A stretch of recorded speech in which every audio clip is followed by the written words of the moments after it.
اب یہ جو آیات آ رہی میرے بھائیوں، اہم ترین آیات ہیں قرآن پاک کی۔ اللہ تعالیٰ نے جنتیوں کی 3 صفات بیان کی ہیں، اور اس کے بعد دوزخیوں کی 3، کہ جو یہ کرے گا وہ جنت تک پہنچ جائے گا، جو یہ کرے گا وہ دوزخ تک پہنچ جائے گا۔ سنیں پھر، پہلے جنتیوں کا ذکر ہے۔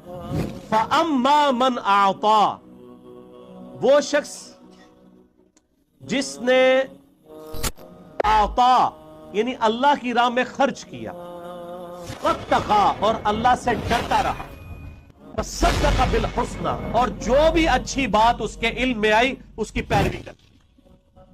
یہ 3 خصوصیات ہیں اہل جنت کی۔ اللہ کی راہ میں جیب ڈھیلی کرنا، مال تو پہلی ہے جناب شرط، مال وہی بندہ لگاتا ہے جہاں پہ انسان کو ملنے کی امید ہو۔ اللہ سے ڈرتا رہا ہر معاملے میں، اور ہر اچھی بات کی تصدیق کرتا رہا۔